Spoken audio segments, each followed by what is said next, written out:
presentando Mesa Central. Radio en todas nuestras plataformas, Mesa Central a partir de este momento acá en el 13.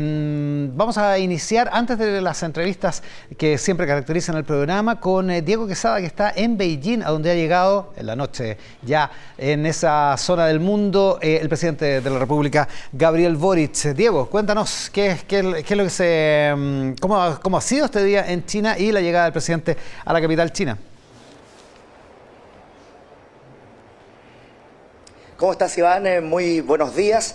2 horas y 10 minutos de vuelo entre Chengdu y Beijing. Ya está acá en esta ciudad el presidente Gabriel Boric para iniciar dentro de las próximas horas su tercera jornada de actividades en esta visita de Estado en China.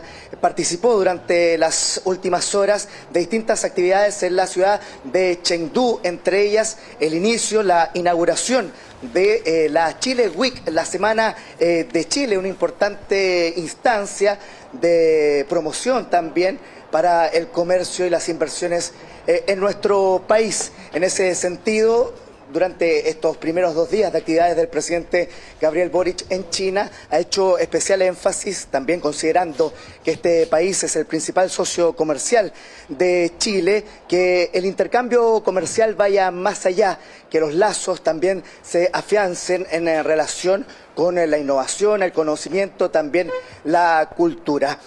Son parte de lo que ha dicho el presidente Gabriel Boric, que ha participado de diversas instancias, reuniones con autoridades locales y también encuentros con ayer el sector privado en esta Chile Week. Va a participar durante esta semana también acá ya en Beijing del tercer foro de la ruta de la franja, en ese sentido también con diversos líderes del mundo. Se le consultó en las últimas horas, Iván, amigas y amigos de Mesa Central, al canciller Alberto Van Klaveren sobre el tema quizás más controvertido en la previa de este viaje del presidente Gabriel Boric a China, si se referirá o no a la situación de los derechos humanos en este país. Es algo que no se descarta, señalaba el ministro de Relaciones Exteriores. ¿Qué les parece que pasemos a revisar también esas palabras? El presidente tiene un compromiso permanente con los derechos humanos, que por lo demás es una política permanente de Chile. Con nuestros amigos chinos hemos hablado de temas de derechos humanos, sobre todo los foros de carácter bilateral, y obviamente no se descarta que en una conversación se mencionen en términos muy generales los principios en materia de derechos humanos, tanto de parte de China como de parte de Chile. Eso no es un tema problemático en la relación entre los dos países. Se le consultaba también al canciller Alberto Van Klaveren sobre aquella frase que dejó el expresidente Sebastián Piñera en su visita en 2019 hasta acá en China, en donde cada país puede tener el sistema político que quiera. También entregó reflexiones al respecto el canciller chileno. ¿Qué es lo que se viene para esta jornada de día lunes, en las próximas horas, acá en Beijing, Iván? Comenzará esta jornada con una visita patrimonial a la Gran Muralla China y también a la Ciudad Prohibida, en donde participará el presidente Gabriel Boric y, por supuesto, su comitiva de distintos ministros que lo acompañan, entre ellos la vocera de gobierno Camila Vallejo, entre otros secretarios de Estado, además de una comitiva de parlamentarios transversal que van desde el PC con Carol Cariola hasta la UDI con el senador Iván Moreira. También habrá una reunión del presidente Boric con el Consejo Empresarial Chile-China, también empresas de este país, para participar dentro de los próximos días de esta foro de la franja y la ruta para la cooperación internacional, en donde allí se espera también el encuentro entre el presidente Gabriel Boric y el líder chino Xi Jinping. Parte de lo más importante, la parte más importante probablemente de la gira en términos políticos del presidente, que está cubriendo Diego Quesada para Tele 13, para Canal 13 y todas nuestras plataformas. Diego, en la noche de Beijing descansa un rato porque la jornada va a ser extensa y intensa. Muchas gracias por el reporte. Buenas tardes, buenas noches para ti. Con Diego Quesada allá en Beijing. Acá en el estudio con Luis Silva, el consejero más votado en la elección del 7 de mayo y el jefe de bancada de los republicanos. ¿Cómo está, Luis, muchísimas gracias por la gentileza de estar acá. Muy bien, Iván. Muchas gracias a ti. Hace tiempo no lo recordaban la votación del 7 de mayo. Oiga, ¿se aprueba o no se aprueba este texto? Sí, se va a aprobar. Se va a aprobar, ¿eh? Se va a aprobar. No es lo que dicen las encuestas. Las encuestas no, pero es lo que van insinuando poco a poco. Recordemos que las encuestas, lo que han mostrado hasta Bien ahora... tímidamente, digamos. Tímidamente, pero todavía queda, y los últimos metros son los definitivos, son los que importan. Y por otra parte, no hay que olvidar que lo que las encuestas nos han venido mostrando hasta ahora, desde mi punto de vista, es el vestigio de lo que fue el proceso anterior. ¿En qué sentido?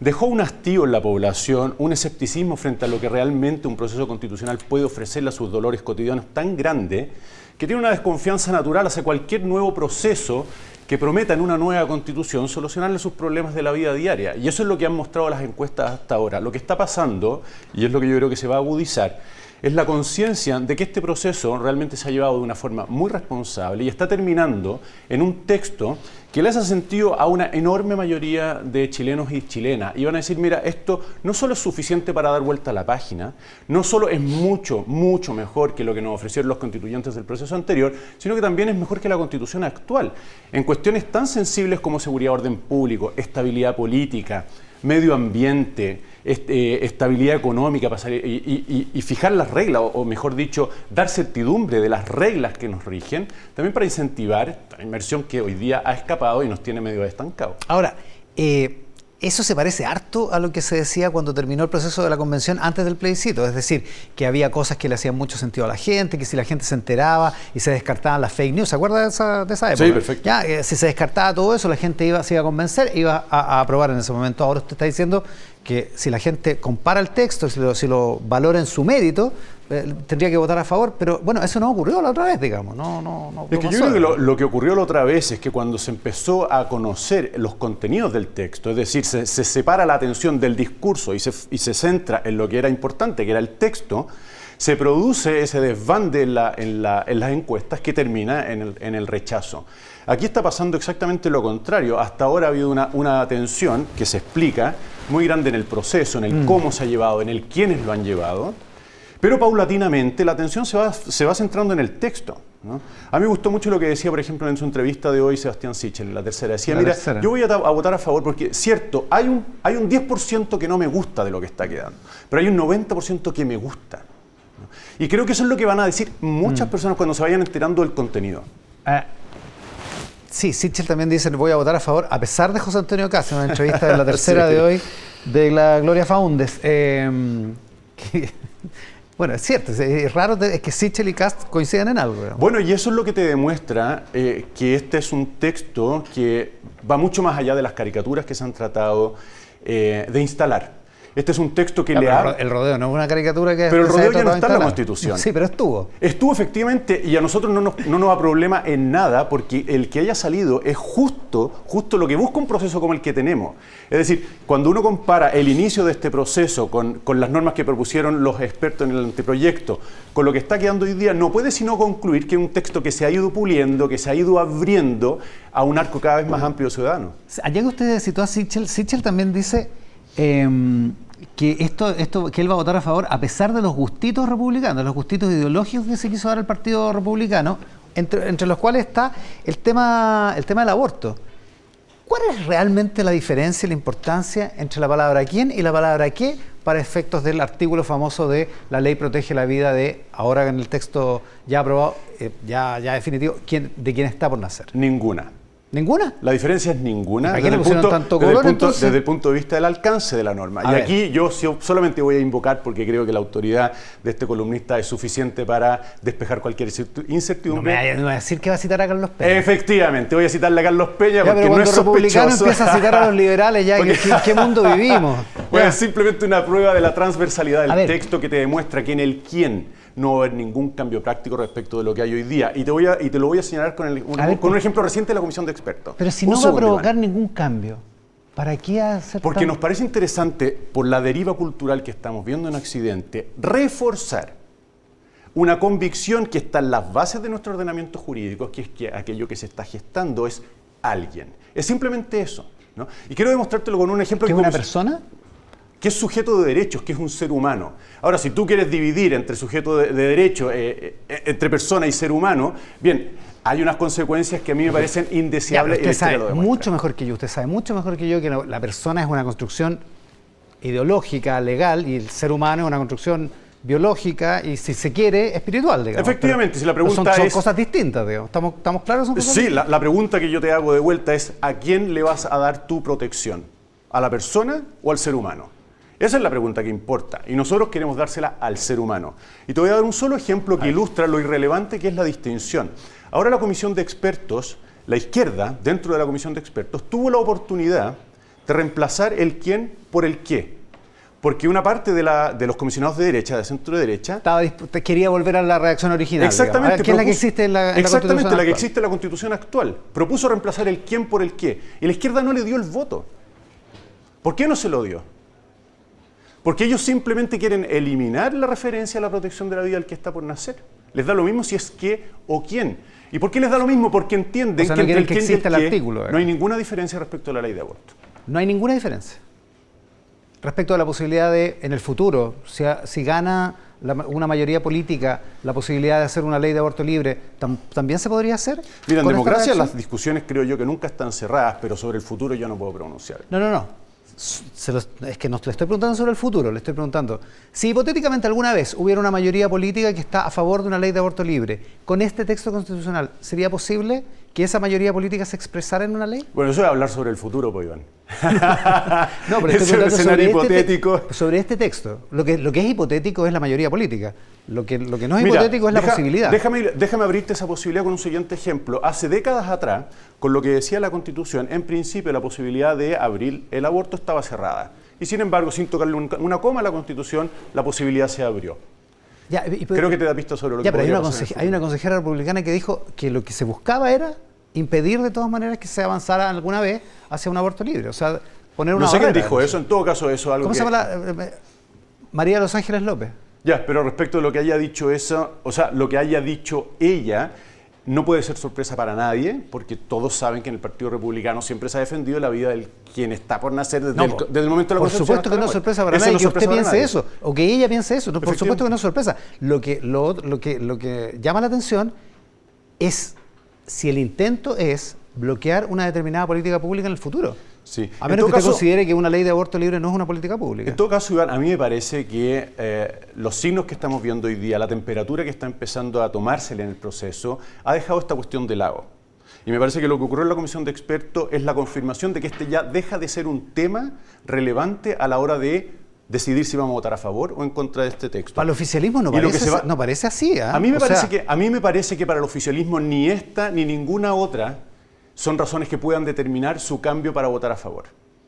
Es cosa de ver lo que ha ocurrido en la discusión. Que estarían por el en contra de todas maneras. De todas maneras, este no es su tema. Y de hecho, si lo fuera, hubiesen votado a favor de la enmienda propuesta por parte de la derecha en el comité de expertos. No lo hicieron, ¿no? Y es que sus temas no están ahí. Sus temas tienen que ver con qué está pasando en libertad para elegir el sistema de salud, qué está pasando con libertad en materia de pensiones, qué está pasando con el orden público y seguridad, qué está pasando en el sistema electoral. Hay una cuestión tremendamente relevante. ¿Esas son las cosas que al oficialismo le importaban, dice usted? Yo estoy seguro de que esas son mucho más relevantes que las que hemos estado discutiendo ahora. Y de hecho me gustaría llamar la atención sobre el sistema electoral, Iván, un segundo.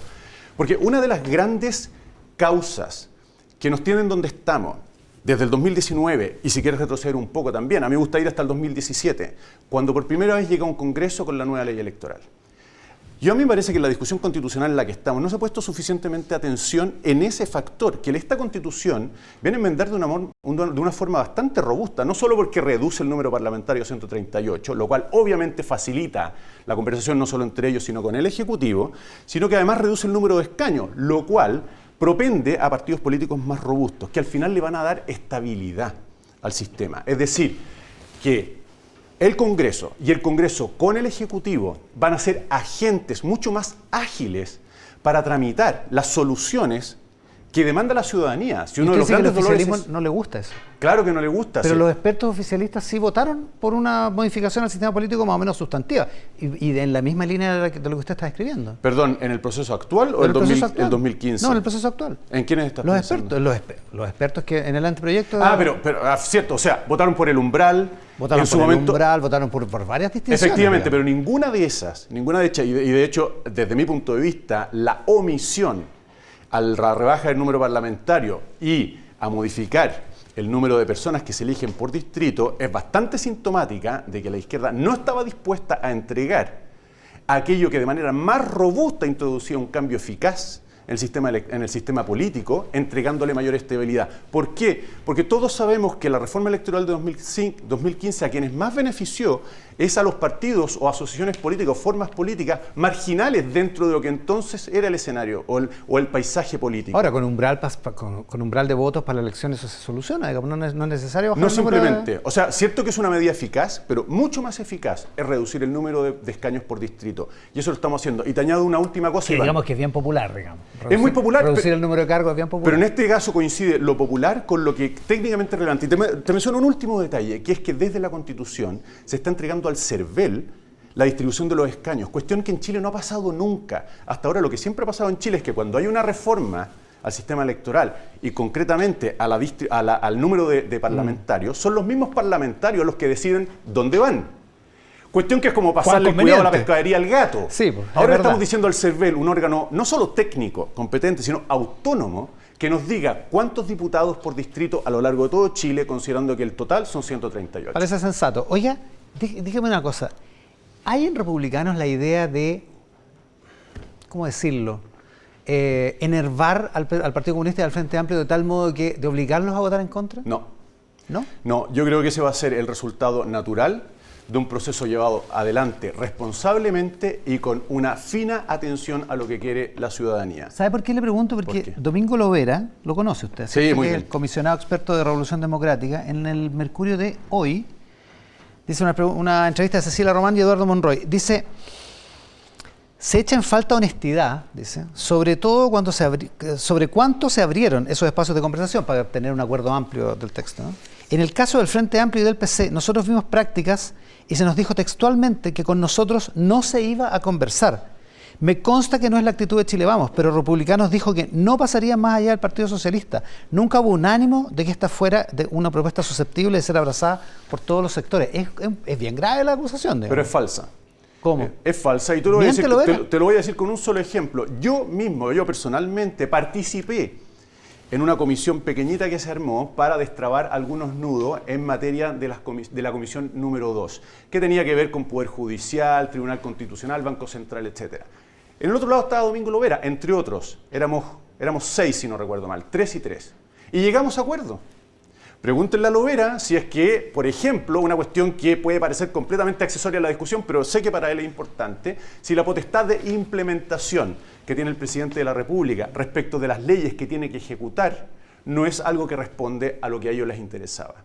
Y te voy a decir que sí, de hecho, esa era una materia en la que después en la comisión se llegó a una unidad de propósito, la firmaron, después no la votaron en el Pleno, por las razones que ellos tengan, pero te confirma que sí pudimos llegar a acuerdo. Siempre estuvimos abiertos a conversar con todos. Y lo último, no era posible que fuera de otro modo, Iván, porque ellos decidieron actuar en bloque. Por lo tanto, cuando tú hablabas con alguien independiente, un independiente dentro del Partido Socialista, que digamos podría ser lo más cercano al centro, o hablabas con un representante del Partido Comunista, era lo mismo. Estabas hablando siempre con todos. Con todo, va quedando la idea de una constitución que no es producto de un acuerdo, que no hubo aquí un acuerdo transversal, y algunos dicen, como Sebastián Sichel lo insinúa de alguna manera, que es una constitución de Cast, que es una constitución de los republicanos, y el diputado Diego Ibáñez, que es presidente de Convergencia Social, dice que es una constitución soberbia y fanática. Mira, respecto de Sichel de hecho dice que va a votar porque sabe que esta es una constitución que no le agrada del todo a José Antonio Cast. Claro, no es la que él hubiera escrito, es verdad. Efectivamente, o sea, Sichel reconoce que esta no es la constitución de Cast. Y a los dichos de Diego Ibáñez, que realmente me parecen absolutamente desproporcionados, además me parecen infundados. Diego Ibáñez es incapaz de señalar una sola norma que le sirva para ejemplificar los calificativos que le pone a la Constitución. Y yo le preguntaría a Diego Ibáñez, ¿qué hay de fanático en una Constitución que se hace cargo de la seguridad? ¿Qué hay de fanático en una Constitución que se hace cargo de la inmigración? ¿Qué hay de fanático en una Constitución que se hace cargo de la estabilidad que demanda el sistema electoral? ¿Qué hay de fanático en una Constitución que se hace cargo de novedades como introducir el reconocimiento de la mujer de manera muy robusta en el texto constitucional o de incluir un capítulo completamente nuevo dedicado exclusivamente al medio ambiente?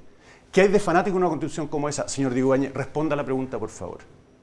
Si estuviera aquí... Si estuviera aquí, me encantaría que estuviera. Oiga, lo que parece que le molesta a Ibáñez y le molesta a mucha gente en el oficialismo es lo que no dice la Constitución, es que no hay un énfasis suficiente en derechos, que no hay un énfasis suficiente en el Estado social de derecho, en fin, que ese es el punto. Y Domingo Lovera dice, no alcanzamos, porque lo que tendríamos que haber hecho, y hubo poco tiempo, no se abrió la ventana de la negociación a tiempo, es haber mirado el cuadro en su conjunto, no artículo por artículo. Mira, lo que es verdad es que los tiempos de este proceso eran muy, muy exigentes, muy estrechos, y también es verdad, si hubiesen sido más amplios, que habría habido posibilidad de afinar más los acuerdos. Ahora que yo quiero señalar dos cosas.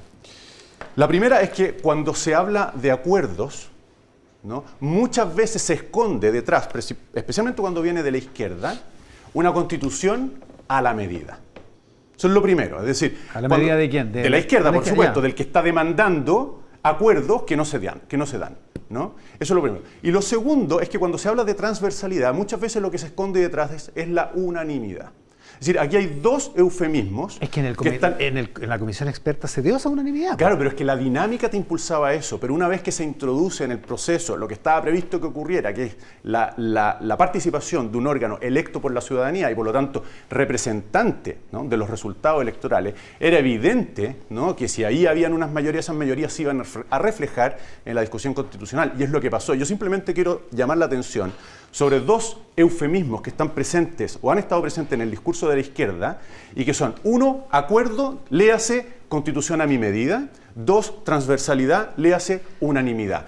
Dos condiciones que hacen muy, muy difícil trabajar. ¿Por qué esta no sería una constitución a su medida? ¿Qué cosa de la constitución, del texto como está hasta ahora, a usted no le gusta, no es parte de su medida? Bueno, en primer lugar, no me gusta la extensión.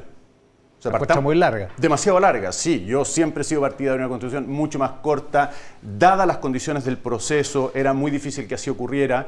Y dadas las condiciones en las que nos dejaron los expertos, también era muy difícil que ello ocurriera. Recordemos que decidieron derogar o eliminar, ¿no es cierto?, las leyes orgánicas constitucionales, que son un instrumento que te permite desahogar la Constitución de mucho texto que queda más o menos preservado en leyes con quórum exigentes. Pero también hay que decir que esta es una Constitución que ha sido tremendamente, lo que está quedando, tremendamente respetuosa del trabajo de los expertos, ¿no?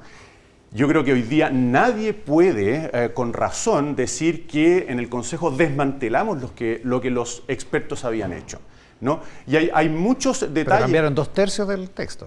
Pero 2/3, bueno, habría que ver los números. Yo entiendo que es mucho menos. Y por otra parte hay que decir que, aparte de los textos del anteproyecto que pasaron intactos hasta este momento de la discusión, hay muchos otros en donde la introducción de una enmienda, de una observación, realmente se refiere a un verbo, se refiere a un añadido, a un inciso extra. O sea, cosas menores. Exactamente, más técnicas, exactamente. Los números en ese sentido pueden ser engañosos.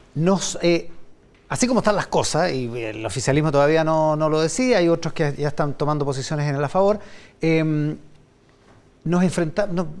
creo que vamos hacia un plebiscito confrontacional. Así las cosas.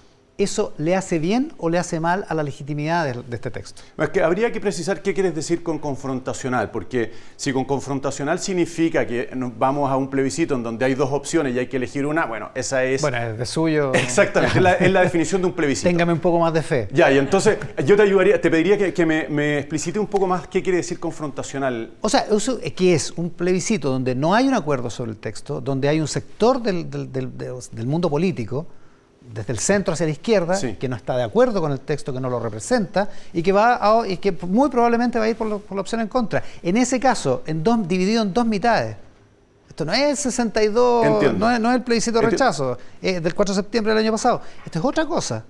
En ese caso, a lo mejor con quórum, o sea, con porcentajes mucho más apretados, ¿no habla eso de la legitimidad o falta de ella del texto que pudiese ser aprobado? Obviamente que el propósito con el que hemos trabajado siempre, y aquí no estoy hablando solo de republicanos, sino también de los consejeros de Chile Vamos, y me atrevería a decir también a los de izquierda, dentro de las limitaciones que impuso el mismo procedimiento, el mismo proceso, es hacer un texto que le hable al arco más amplio posible de la ciudadanía. Y por eso, para mí, obviamente, mientras más amplio sea el porcentaje que vote a favor, mejor. Ahora, entiendo, asumo, que hay un porcentaje que va a votar que no. Y me parece sano que así sea. Es decir, a mí me parecería muy sospechoso, ¿no?, que un texto constitucional sea aprobado por el 100%. Me parecería muy sospechoso, porque en el fondo me llevaría a preguntarme por qué se produjo este proceso que nos tiene aquí. Las reformas del 89, en circunstancias más o menos especiales, tuvieron ese quórum de aprobación, un 90%. Efectivamente, pero uno, eran reformas a un texto ya existente, no era hacer un texto completamente distinto. Y segundo, creo yo que el diagnóstico estaba mucho más ajustado, ¿no?, en ese momento sobre cuáles eran las piezas de la Constitución que había que tocar. Ahora, el otro día usted decía que se conformaba con 50+1. Si esta Constitución se gana por un voto, ¿le basta a usted? O sea, a ver, no es que me conforme, vamos a decirlo así, afectivamente. Yo preferiría un 70%, un 70% para arriba. Ahora, me conformo en el sentido de que la regla democrática, en este caso, es que con 50+1 esto se aprueba. Pero no deja porque así se definió. No, claro, eso está fuera de duda. Ya. Pero otra cosa es lo que pasa después, al día siguiente. Por supuesto. El lunes nos levantamos y decimos, oye, ves que la Constitución la aprobó apenas la mitad de la gente. Ahora, yo estoy convencido, Iván, de que incluso en que llegara a aprobarse esta Constitución 80-20, pongamos en un escenario como ese, que yo no creo que lleguemos tan lejos, pero pongamos en un escenario 80-20. El desafío, creo yo, que es casi igual al del escenario en que se aprobara 51 contra 50. ¿Por qué? Porque hay que darle vida a esta Constitución. Lo que se va a estar aprobando es un texto que recién acaba de nacer. A eso hay que darle vida, y se le da vida a través de los tribunales, se le da vida a través del legislador, del ejecutivo, de lo que hacen los profesores en el aula, de lo que hacen los ciudadanos respecto del texto. Es decir, cuál sea el esfuerzo que hagamos porque el texto constitucional y todo lo que hay detrás empape a la ciudadanía de manera de que la haga suya, ¿no? Es tremendamente importante, y va a ser irrelevante si se aprueba con 80% si el esfuerzo después no se hace. Cosas que son o parecen populares, las contribuciones, se las echaron para atrás en la comisión experta, pero ustedes van a ir por... Vamos a reponerla, sí. Por reponerla. Vamos a digamos. reponerla. ¿Por qué? ¿Por qué poner un tema tributario, si se quiere, adentro de la Constitución? Usted que quiere una Constitución corta. Bueno, yo ya renuncié a la Constitución corta y van a ser mucho rato. Se resignó. Sí, hace rato. Mira, para mí la respuesta, te voy a dar dos líneas para responder esto. La primera es que no hay que escandalizarse de que la exención de contribución esté en la Constitución, porque de hecho está en las constituciones de 1925.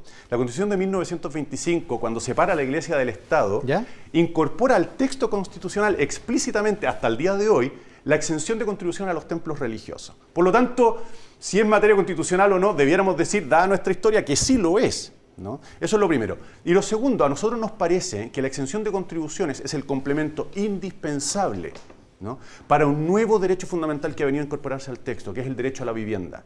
Cuando ese derecho está amenazado porque te rematen precisamente la esencia del derecho, que es el techo, la vivienda, bueno, parece razonable terminar con un impuesto que, si no se paga, precisamente concluye en el resultado de que te rematan la casa. Hay distintos cálculos. He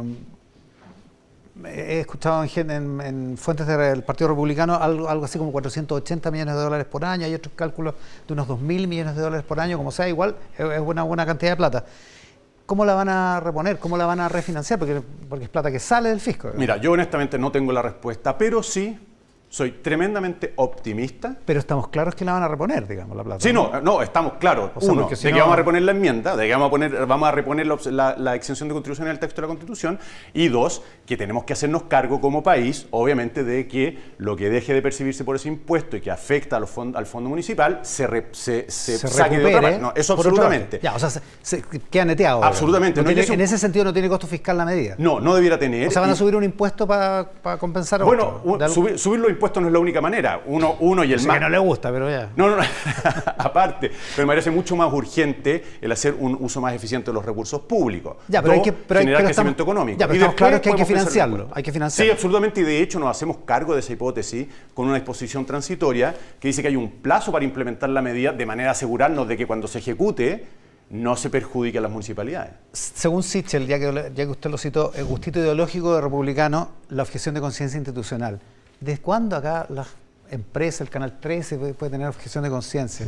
Porque yo quiero mucho a las personas que trabajan acá, pero el canal como ente no es una persona. Bueno, Eso que en Chile puede sonar muy raro, en Estados Unidos, que es normalmente el ejemplo más recurrido a la hora de entender qué es la objeción de conciencia, y particularmente la institucional, te da ejemplos que te dejarían, ¿no es cierto?, dado vuelta, porque ellos la han terminado reconociendo no solo objeción de conciencia a las instituciones como fundaciones, etcétera, etcétera, sino incluso a empresas con fines de lucro, ¿no? Han llegado a ese punto porque entienden que la empresa en este caso, pero pensemos en las corporaciones, las asociaciones, las personas jurídicas, son una proyección de personas como tú y como yo, que tenemos conciencia. Y al final muchas veces nos asociamos para darle más resonancia precisamente a aquello que pensamos. Por lo tanto, no es una locura. Ahora, dicho eso, nosotros entendemos que la redacción puede mejorarse. Y de hecho es nuestro propósito. Esta enmienda o este texto ya se cayó en el comité de expertos. Nosotros queremos tratar de llegar a la mixta para poder volver a discutirlo, pero entendiendo de que hay redacciones que aminoran las aprehensiones que un texto como el que estaba puede haber generado. Ya, oiga, la famosa tesis del artículo 91, la votación final del texto. Sí. Del texto completo. Sí. Por 3/5 tiene que ser. Si Republicanos no da sus votos, nos quedamos sin texto. ¿Usted ha oído esa hipótesis? Sí, sí. Eso está descartado, ¿no? Completamente. Completamente. No, eso Iván es una hipótesis de laboratorio. O sea, vamos a tener plebiscito en diciembre. Sí, absolutamente. No van a apretar absolutamente. ningún botón rojo. No, absolutamente. Yo quiero darle garantías. Cualquiera sea el escenario que enfrentemos el día 6 de noviembre, nosotros vamos a votar de manera de entregarle la decisión final a usted. Lo último, el rol de José Antonio Kast. Creo que es Diego Ibáñez el que lo dice, que es el que da las órdenes al interior de... Sí, obviamente que esa afirmación nace de la ignorancia absoluta sobre cuál ha sido el rol de José Antonio Kast en este proceso, que yo me atrevería... ¿Kast no le dijo nada? Nada. Todos Es que eso es lo que quería todos decir. estos meses sin hablar. Mira, va a sonar mal y espero que José Antonio, que está viendo este programa en la casa, me perdone, pero José Antonio Kast prácticamente no ha intervenido en el proceso. Prácticamente. O sea, yo no he estado con él nunca para hablar con él con esto personalmente, no recibió ni un solo WhatsApp de cómo debía votar o qué es lo que... Nada. ¿Y cuánto contamina que el propio José Antonio Kast, que tiene intenciones presidenciales, que Evelyn Matei, que tiene intenciones presidenciales, circunden con sus comentarios el proceso? ¿Cuánto le contamina a ustedes? A mí me parece valioso que personas con ese liderazgo, y estoy pensando en otros, aparte de Evelyn Matei y José Antonio Kast, estoy pensando en personas como Sichel, que ya lo hemos citado bastante, Sebastián Piñera, Andrés Joanet, Javier Macaya, son todas personas que han empezado a hablar abiertamente a favor prácticamente de esta constitución. Y a mí me parece valioso, porque al final la ciudadanía requiere, ¿no?, de este insumo, que es el que dan los líderes de opinión, personas que están tomando decisiones, que están en la batalla política. O sea, ayuda más que contamina. Absolutamente. Luis Silva, muchísimas gracias por la gentileza. Gracias a ti, Iván, ha sido un placer. Con Luis Silva, el jefe de bancada republicana, en el Consejo... lo último, ahora vuelve el texto al Consejo y... Sí, mañana... ¿Tienen, qué, dos semanas, 3 semanas? No, mañana. Mañana el Consejo Pleno tiene que votar todas las observaciones una a una que llegan desde los comités de expertos, y según las votaciones vemos si se configura comisión mixta, que debiera durar 2 días y deberíamos tener para entonces, quizás a fines de esta semana podríamos tener el texto definitivo.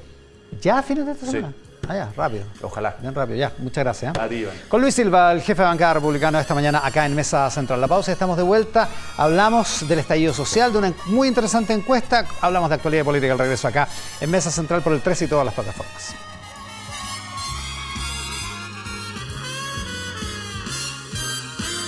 Conviértete en inversionista con Inmobiliaria Paz. Está presentando Mesa Central. Vuelta en el 13 en todas nuestras plataformas, en simultáneo con Tele 13 Radio, esta edición de Mesa Central y con nuestros auspiciadores también. Bienvenidos los nuevos inversionistas a Inmobiliaria Paz. Con ellos no tienes que ser un experto porque te asesoran desde el día 1. Te ayudan a lograr tu libertad financiera. Tienen proyectos según tus posibilidades y mucho más. Sé un nuevo inversionista hoy en paz.cl. Con Cristian Valdivieso, director de Criteria, para que hablemos de lo que se conmemora esta semana que empieza, el 4º aniversario del estallido social. 4 años del estallido social. Y Criteria y tú, Cristian, han ido midiendo año a año algunas características, algunas lo que llaman subjetividades respecto del estallido. Varias subjetividades respecto al estallido. Algunas preguntas las fuimos adaptando en el tiempo porque al principio preguntábamos directamente por el estallido mismo y por la situación coyuntural, pero después fuimos dejando aquellas cosas que de alguna manera podían tener que ver con el estallido, las ganas de manifestarse, la importancia de la movilización, la legitimidad, del estallido mismo, la violencia, la violencia como método de presión a la clase política, son temas que quedaron instalados después del estallido social y que es interesante ir midiendo y monitoreando en el tiempo. Vamos viéndolas, pues. Es interesante irlos viendo. Vamos viendo de inmediato las primeras láminas. Percepción positiva de las movilizaciones por segmentos es esto. La pregunta es, ¿con cuál de las siguientes frases te sientes más identificado? Creo que las movilizaciones sociales tienen consecuencias positivas y ayudan a que las cosas mejoren en el país. Un 44% piensa eso, positivo. Un 86% de la gente que está en la izquierda o la centroizquierda, un 22% de la derecha o de la centro-derecha valora positivamente las movilizaciones. Ahora, ese es un dato que si uno lo mira, también está en la serie histórica, ha bajado muchísimo. Es decir, la relevancia que la sociedad le atribuye a las movilizaciones como dispositivo capaz de generar que las cosas cambien. Eso y la gente menor de 40 años ha ido cambiando. Mucho más propensa exacto, ha ido cambiando, ha ido descendiendo la expectativa que la gente pone en las movilizaciones. Se ha ido, digamos que segmentando según edad, también según condición política. La gente de izquierda claramente tiene una mirada distinta respecto del valor de la movilización que la gente que se identifica con la derecha, pero como siempre en este país, aquel mundo que no se juega en el eje de la izquierda y la derecha está más o menos en el promedio de la población, y el 40% de esas personas siente que las movilizaciones tienen consecuencias positivas para el país. Vamos a otra de las láminas de esta encuesta sobre subjetividades en torno al estallido social. La legitimidad de la violencia, el grado de acuerdo con la frase "la violencia en las manifestaciones es la única manera de ser escuchados por la clase política", son números más bien bajos. En un momento que estos números eran altos. 32% de los menores de 40 años, 36% de la gente de izquierda y centroizquierda y 25% de la gente de derecha considera que la violencia es la única manera de ser escuchado. Sí, la pregunta es bien importante, es decir, la violencia como un método para ser escuchados por la clase política. Igual es alto. Y claro, nos encontramos con un 27%. Esta lámina nos muestra que ese 27% de legitimación de la violencia respecto de hacer escuchar a la clase política venía descendiendo desde el estallido social, pero en esta medición este año vuelve a subir. Ese 27 no es tan bajo, es más que lo que fue hace un año atrás, y lo que muestra es que si bien esto está con mayor legitimidad en el mundo de la izquierda, es bastante transversal. Y detrás de eso, posiblemente esté mucho, o hay una explicación, o una de las hipótesis de mucho de lo que estamos viviendo hoy en día, que es mucha rabia contra el mundo político, y mucha rabia contra un mundo político que no supo canalizar la demanda social legítima que se produjo en un determinado momento, y que en términos concretos se está traduciendo en que la gente de alguna manera tiene ganas de rechazar cualquier cosa que emane de la clase política. Sigamos avanzando mientras, claro, entonces por lo tanto esa rabia para algunos se puede homologar con la violencia. El significado de las movilizaciones sociales, este grado de acuerdo. Creo que las movilizaciones sociales tienen consecuencias positivas y ayudan a que las cosas mejoren en el país. Esto hace el número 76 hace 4 años. Exacto. 2019. Exacto. Y eso ha ido bajando 61, 56 y ahora 44. Que era el que veíamos delante, pero solo en la foto de este año. Exacto. Y que no mostraba la caída. Es decir, claro, la confianza en la movilización social como dispositivo para que las cosas cambien ha ido cayendo. Ahora, y contrario censo va aumentando la de que la gente cree que las movilizaciones sociales tienen consecuencias negativas y hacen que el país empeore. Y también la idea de que no sirven para de mucho. También va aumentando. Sí, ahora, es importante contextualizar este dato, es decir, una cosa es que la gente subjetivamente sienta que ese dispositivo no funciona, y otra cosa es que uno diga no hay espacio para la movilización social. Son dos cosas distintas, Iván. No hay justificación para eso, o no hay... ¿A qué te refieres con espacio? O dicho de otra manera, eso no asegura o no proyecta que no va a haber manifestaciones sociales. Ya, perfecto. Es decir, hoy día la gente no siente que sea un gran dispositivo, así como no siente que una nueva constitución sea lo que va a mejorar las cosas, pero eso no significa que no hayan razones para movilizarse, o razones para demandar, o razones para interpelar a la clase política. Lo que ha fracasado de alguna manera, o lo que ha generado una fuerte frustración, es que la movilización finalmente no ha conducido a mucho. Que no pasó nada. Vamos a la siguiente lámina. Sobre el estallido social. La violencia como método legítimo de manifestación. El grado de acuerdo con la frase, independiente de las motivaciones, la violencia nunca es una manera aceptable. Aquí el desacuerdo es... eso está en error. El acuerdo, que es la nota de 5 a 7, es bien expresivo, digamos. Sí. Hay una pequeña baja dentro del margen de error, ¿no? 78, 76 de un año para el otro. Sí. Llegó en algún minuto a ser del 23%, incluso en algún minuto más todavía, el grado de acuerdo con que la violencia podía tener un grado de legitimidad independientemente de las razones. Ahora, dicho eso, hoy día no es que haya bajado estadísticamente porque está dentro del margen de error, pero las personas que están hoy día en una posición intermedia, es decir, vacilante, subieron de 6 a 11. Es decir, tenemos hoy día 23 gente más que 11, lo podría pensar, gente que dice que sí y otra gente que no tengo claro que un amplio desacuerdo. Entonces, es interesante este juego porque de alguna manera, no sé si juego la palabra, estoy hablando, es interesante este análisis, pero de alguna manera se ha perdido la confianza en la movilización como dispositivo, pero no ha bajado la rabia y más bien uno puede pensar o hipotetizar de que la rabia, la molestia y las ganas de manifestarse eventualmente y también la rabia contra el mundo político y la posibilidad de expresar esa rabia de legitimidad. Empieza a crecer nuevamente después de haber venido descendiendo durante un buen tiempo desde el estallido social. Hay que tener ojo con eso. Miremos la siguiente lámina. A ver. La violencia en las manifestaciones es la única manera de ser escuchados por la clase política. Aquí está la tendencia larga. Aquí está la tendencia larga. Te fijas, Iván, que sube de 21 a 27. O sea, volvemos ahora en esta medición al grado de acuerdo en que la violencia en las manifestaciones es la única manera de ser escuchados por la clase política. Eso había bajado a 21. Había bajado desde un 39. De un 39, exactamente. Y hoy día sube.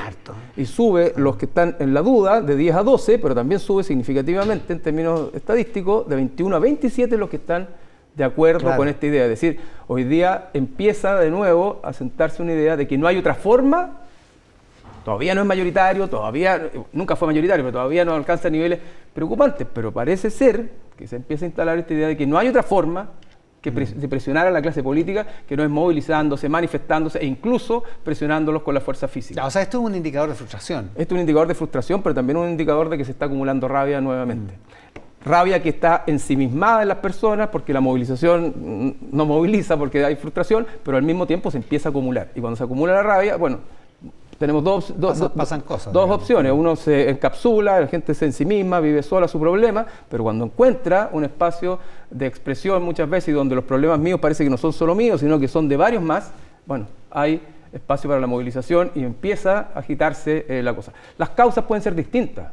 Hoy día tenemos otras preocupaciones, otras inquietudes centrales de la población, pero los agobios, la demanda y sobre todo, insisto, la falta de respuesta del mundo político objetiva y subjetiva hace que la rabia se siga acumulando. Miremos la siguiente lámina de este estudio. Juicio sobre el estallido social. Aquí está la tendencia larga.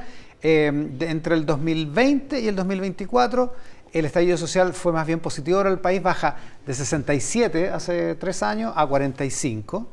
Y sube el hecho de que la valoración negativa respecto del estallido de 33 a 55. Esto no es la movilización social, esto es el estallido propiamente tal, los eventos del 2019 y principios del 2020. El juicio al estallido en general, claro. Y hoy día lo que uno ve es que se invirtió la tendencia, donde hoy día la mayoría de la población cree que el estallido en general fue negativo y un 45% que sigue siendo positivo. Ya, pero es contraintuitivo eso, porque si las movilizaciones sociales son legítimas, si son la única manera de que la política te escuche, ¿por qué el estallido tiene mala valoración? Digámoslo de otra manera. A mí me llama mucho la atención que todavía, porque uno dice, mira tu misma pregunta, Iván, hoy día que todavía hay un 45% de la población que dice que el estallido social fue positivo. Ok.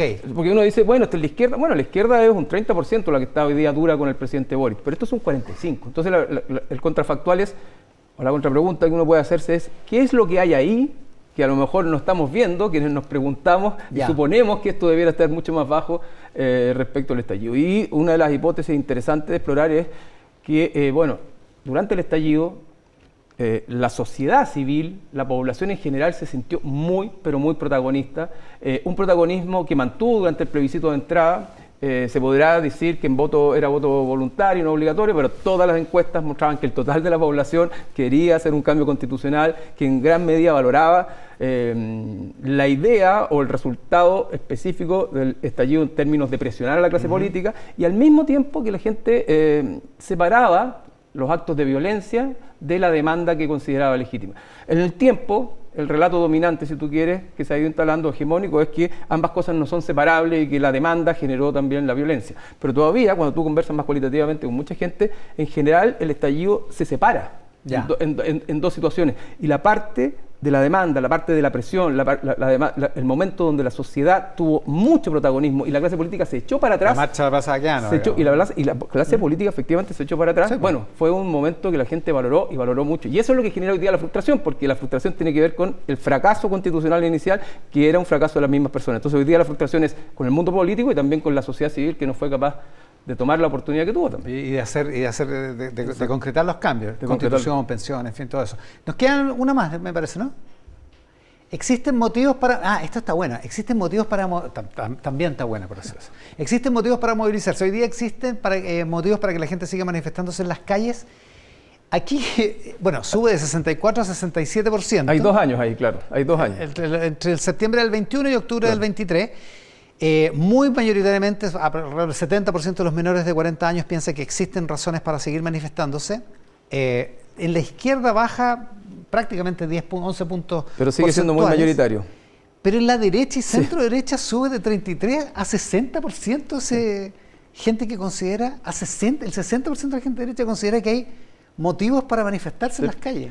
Por eso que es interesante mirar eso, y la gente que no se identifica políticamente sigue en números sobre el 70%, o sea, 7 de cada 3 personas.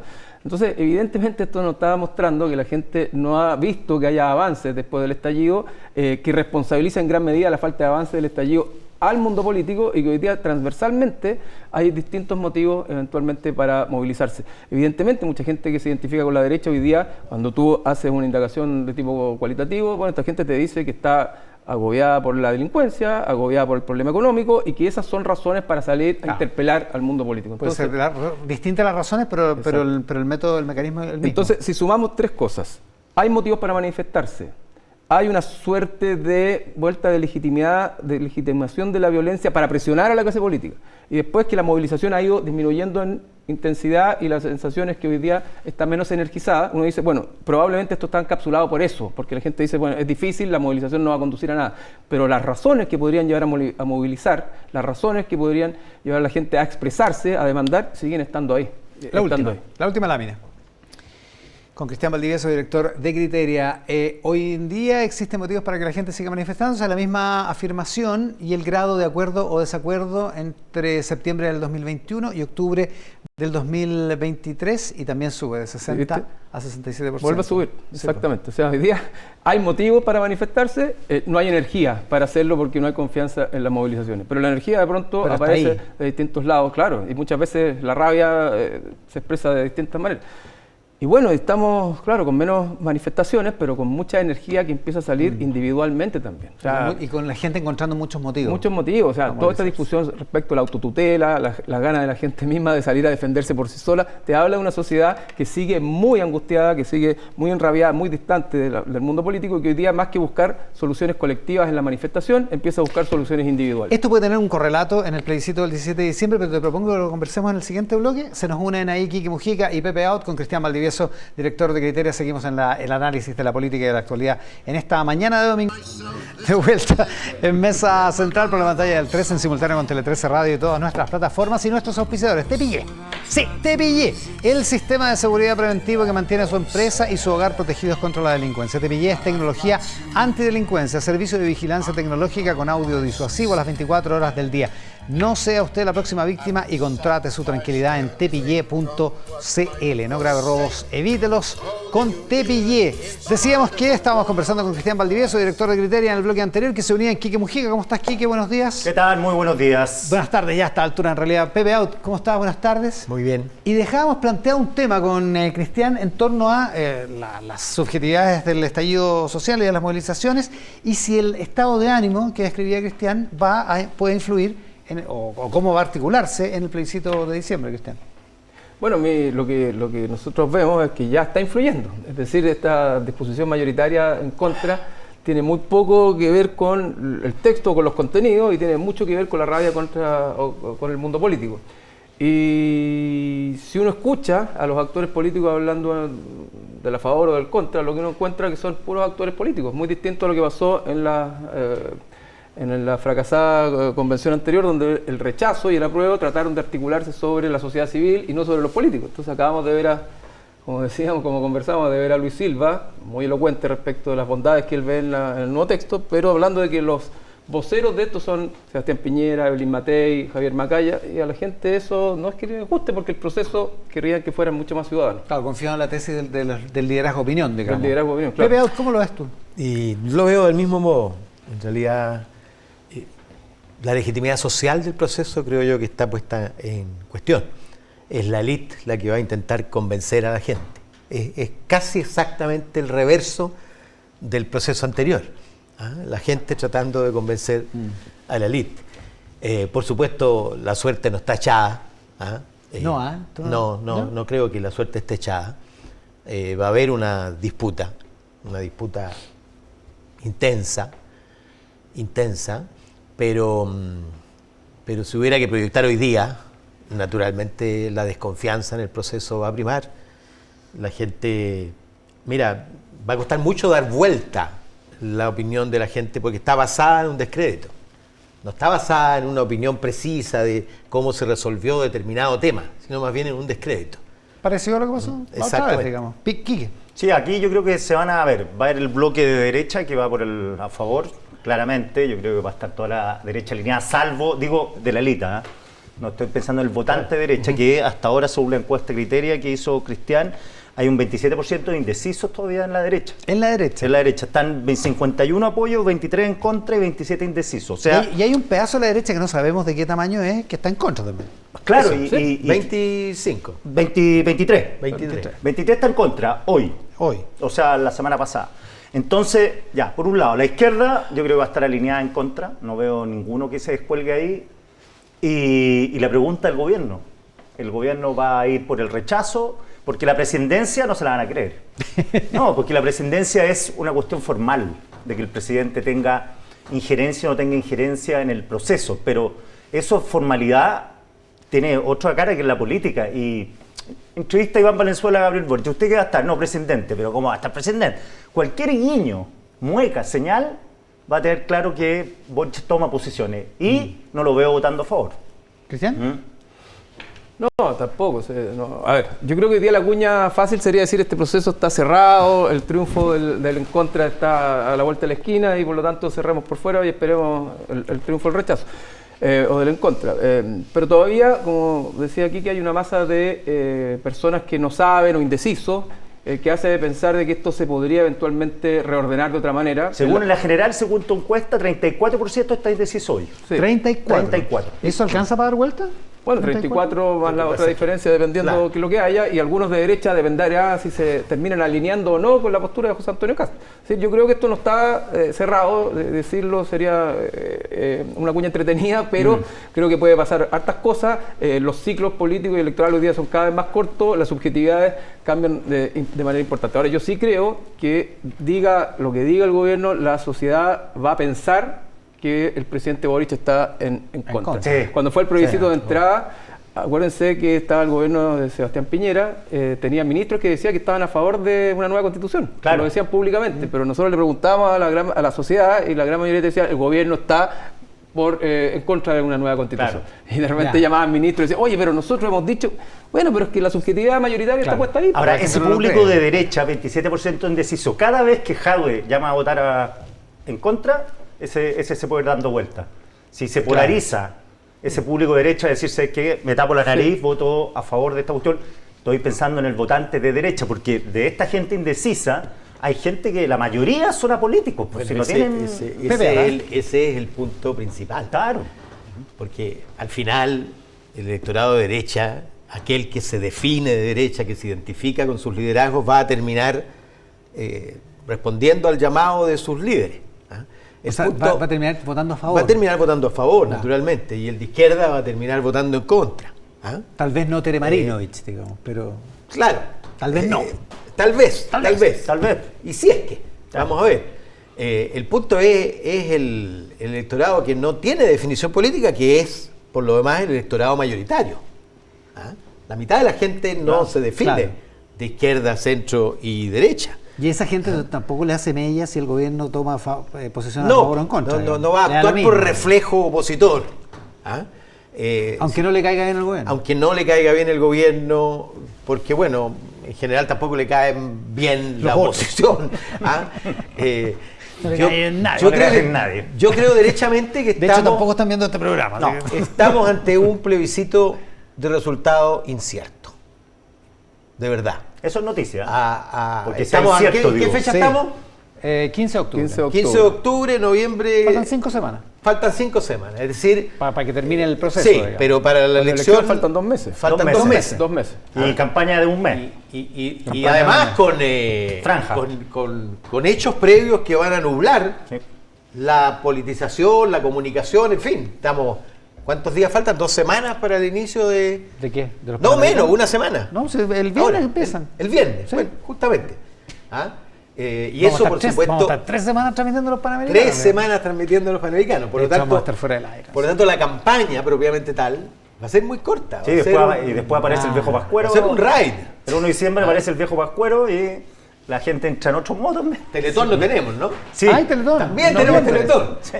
Terminan los Panamericanos y vienen a la Teletón. Sí. O sea, francamente, el descongelar el escenario político va a ser difícil. Va a ser difícil porque quizás el rasgo dominante de la opinión pública es el desinterés. Claro. Más que la posición en uno u otro sentido, el rasgo dominante es el desinterés. Me vale madre. Es la actitud de la mayoría. ¿No les pasa que la gente les pregunta ¿y qué tengo que votar? Claro. Te preguntan a ti. ¿Tú qué contestas? ¿Tú qué contestas? Vote lo que usted quiera, pero infórmese. Muy bien. Pues te fijas que cuando hay mucho desconocimiento respecto al texto, es más fácil siempre que alguien te diga cómo me alineo frente a un clivaje fácil.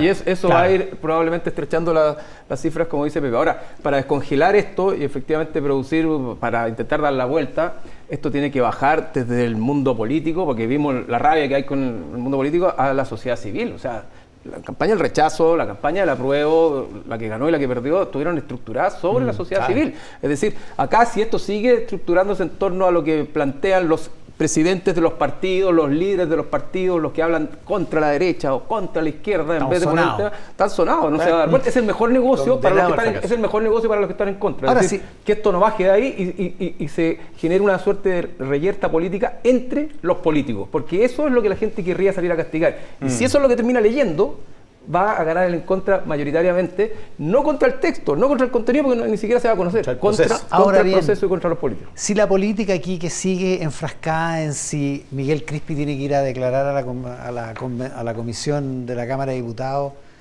No, la gente está en otra... Las cifras que mostraba Cristian en la encuesta sobre la manifestación, yo creo que una clara ejemplo de las expectativas no cumplidas, que a mí me hace sentido cuando yo pensaba en el Estado Social de Derecho de la primera convención. Dije, mire, con eso y diciendo que fin a la Constitución de Pinochet eran 2 balas de plata maravillosas y no había cómo ganaran en contra. Pero después viendo que el Estado Social de Derecho no fue bien comunicado, pero tampoco la gente cree que esas expectativas van a ser cumplidas. Pues nosotros decíamos, la derecha decía, le están diciendo a la gente que va a tener vivienda digna y toda la gente está creyendo que van a tener casa. Mentira, la mayoría dice, esto es una promesa más de las 1000 que me han hecho y no va a ser así. No es que voy a tener una casa en 2 días más, no va a ser así. Porque independientemente de que la corrupción es una cuestión importante, particularmente si es con fondos públicos, la discusión política se vuelve encapsulada por cosas como la del jefe de asesores del presidente, ¿no? Absolutamente, y que no mueve la aguja además. Claro, tú te das cuenta no pasa que nada. No ha habido desplazamientos sensibles desde el punto de vista del alineamiento a favor o en contra del gobierno, a pesar de el naufragio de esa cápsula, digamos, y del rechazo que genera. Pero al final, la percepción de la gente es que son todos. Claro. Son todos. Y por lo tanto, al final se termina empatando. Y los militantes más activos dicen, es ladrón, como decían los gringos, pero es nuestro ladrón. Claro.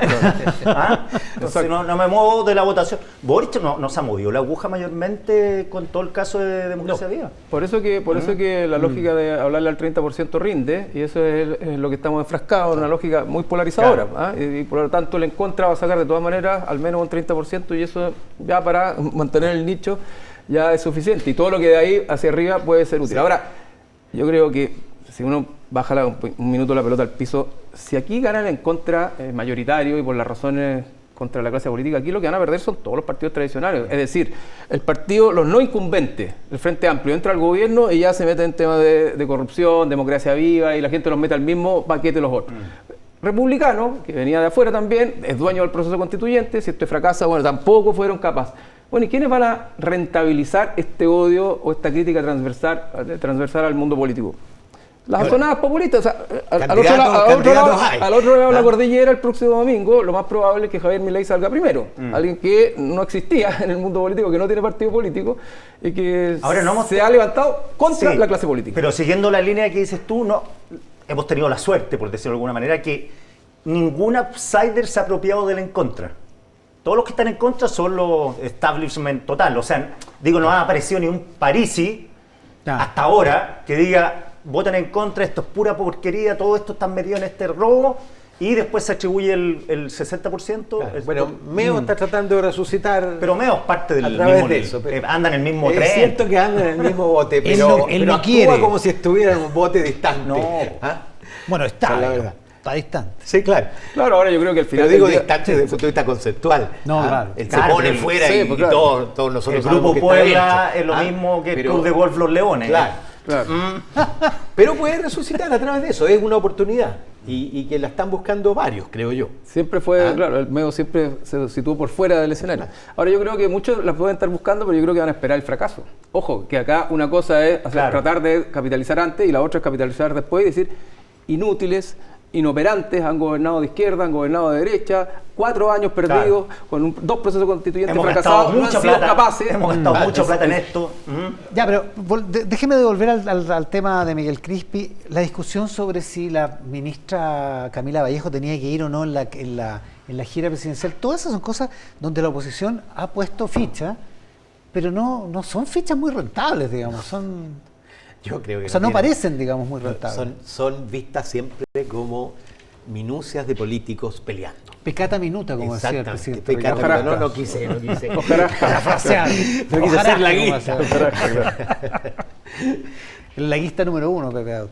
Sí, claro. Además, bueno, el hastío también puede tener una contraparte para a favor, que es que la gente que ya paremos esto, así que terminemos esta para que si se le ocurre hacer una tercera, claro, que es lo que ya están diciendo, Jadwe, el PC dice, no, vamos a una tercera. Entonces, en el siguiente bloque viene Lautaro Carmona, que habla de eso en una entrevista en EMOL. Claro, ahí puede ser que la tercera para ellos es en otro ciclo político. Claro, sí, naturalmente. Claro. Y con la forma de una asamblea constituyente, que es la vieja aspiración. Ahora sí, por ejemplo, Kast pierde, o le contrapierde, a favor, pierde 52-48, ese 48 para Kast es ganancia. Ese es el punto, ese es exactamente el punto. Claro. A ver. Yo creo que Kast lleva al conjunto de la oposición a un riesgo mayor porque él resulta ganancioso igual. Porque tomó el liderazgo. Claro. Y finalmente todos saben que al final la derecha se queda sin conducta posible, otra que seguir a Kast. ¿Qué va a hacer Evelyn Matei? Que viene, que desde que dijo, entre paréntesis, que había que poner en duda la posibilidad de aprobar, porque esto tenía que representarlos a todos y resolver de verdad la crisis, no ha hecho otra cosa que crecer. Y con Kast estancado. Claro, pero el presidente todas las encuestas. Pero el presidente de su partido está jugado. Exactamente, por eso te digo. Claro.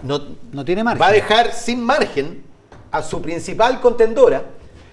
Y al mismo tiempo, el juego de Kast consiste en reforzar al adversario de izquierda. Claro. Para evitar que compita en segunda vuelta con Evelyn Matei, porque sabe que si compite en segunda vuelta con Evelyn Matei está frito. O sea, a Kast le conviene un Daniel Jadwe cada vez más. A Kast le conviene Jadwe, o le conviene Camila Vallejo. Le va mejor con Camila Vallejo que con Carolina Toa, sin duda. Claro. No, claro, lo que pasa es que si uno empieza a escuchar los análisis que estamos haciendo ahora, dice, ¿qué pensará el ciudadano de a pie? Hemos terminado en un segundo proceso constituyente capturado por el mundo político con un plebiscito de salida que está presidencializado en las claves que le interesa al mundo político. Hemos llegado a un proceso constituyente donde la discusión es el eje izquierda versus derecha, por lo tanto, eso es el caldo cultivo para que vayan todos. Ese es el gran tema de esto. Y agrégale, los que me están pidiendo votar a favor eran los mismos que me dijeron que no era necesaria una nueva constitución. Sí.